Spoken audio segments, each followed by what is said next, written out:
সারদা মামলায় নলিনী চিদম্বরমের বিরুদ্ধে দেওয়া কেন্দ্রীয় এজেন্সির চার্জশিট গ্রাহ্যই হলো না ইডির আদালতে। উল্টে আদালত ইডির উদ্দেশ্য নিয়ে তাকে ভর্ৎসনাও করলো। এই সম্পর্কে আরো বিস্তারিত জানতে কথা বলে নেব। আমাদের সঙ্গে সরাসরি রয়েছেন আমাদের প্রতিনিধি প্রকাশ সিনহা। প্রকাশ, আদালতের পর্যবেক্ষণ ঠিক কি ছিল? দেখো, তোমাকে বলে দিই যে আজ থেকে প্রায় 2 সপ্তাহ আগে যেদিন চার্জশিট জমা পড়েছিল ইডির তরফে নলিনী চিদম্বরমের বিরুদ্ধে সারদা মামলায়, সেদিনই কিন্তু আদালতের তরফে বলা হয়েছিল যে তিনি বিচারক বলেছিলেন যে তিনি চার্জশিট এক্ষুনি গ্রহণ করছেন না, তিনি পুরোটাই দেখবেন, তারপর নিজের নির্দেশ দেবেন। গতকাল আমরা নির্দেশনামার কপি হাতে পেয়েছি এবং তোমাকে শুধু দুটো লাইন পড়ে শোনাবো। 24 নম্বর পয়েন্টে বিচারক বলছেন, this court while taking cognizance is not supposed to act like a post office but to deceive into the facts। অর্থাৎ কোর্ট বলছেন, বিচারক বলছেন যে আমি কিন্তু এই কোর্ট কিন্তু পোস্ট অফিস হিসেবে কাজ করবে না। তিনি এই নির্দেশনামায় আরও বলছেন, courts must carefully decide and cautiously examine as to whether one complaint file is an outcome of personal vendetta। অর্থাৎ পার্সোনাল ভেন্ডেটার জন্য এই চার্জশিট করা হয়েছে কিনা সেটা নিয়ে কিন্তু কোর্ট বিবেচনা করবে। এখানে কিন্তু পলিটিক্যাল ভেন্ডেটার কথাও বলা হচ্ছে, যেটা নির্দেশনামায় আমরা দেখতে পাচ্ছি। Right decision can only prevent the harassment of the innocent person in the one hand and on the other hand it will check the privilege litigation involving personal vendetta and political rivalry.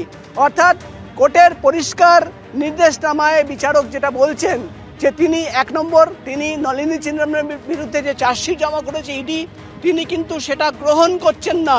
অর্থাৎ নলিনী চিদম্বরমের বিরুদ্ধে যে অভিযোগ ED তরফে আনা হয়েছিল, 1 কোটি কয়েক লক্ষ টাকা অভিযোগ ছিল ইডি তরফে এই চার্জশিটে, যে নলিনী চিদম্বরম তিনি টাকা নিয়েছেন সুদীপ্ত সেনের কাছ থেকে, এবং তিনি যে দাবি করছেন যে তিনি কনসালটেন্সি হিসেবে টাকা নিয়েছেন তার সপক্ষে কোনো ডকুমেন্ট জমা দিতে পারেননি। অর্থাৎ তারা কিন্তু মনে করছেন prevention of money laundering act, অর্থাৎ তারা মনে করছিলেন যে এটাই কিন্তু টাকা তার কাছে কিন্তু অনৈতিকভাবে ইলিগালভাবে গেছিল।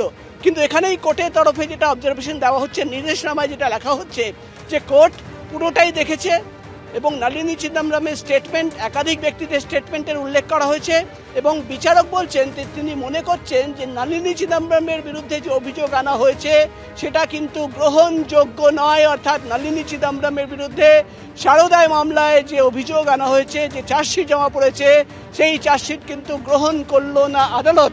শুধু এটাই নয়, ইডির উদ্দেশ্য নিয়ে কিন্তু প্রশ্ন তোলা হলো। অর্থাৎ বিচারক ইডির তদন্তকারী অফিসারের মোটিভ নিয়ে প্রশ্ন তুলছেন এবং সরাসরি বিচারক বলছেন যে এই কোর্ট পোস্ট অফিস হিসেবে কাজ করবে না।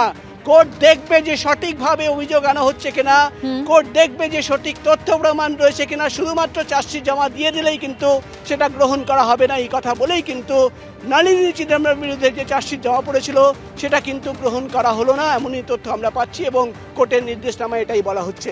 ধন্যবাদ প্রকাশ।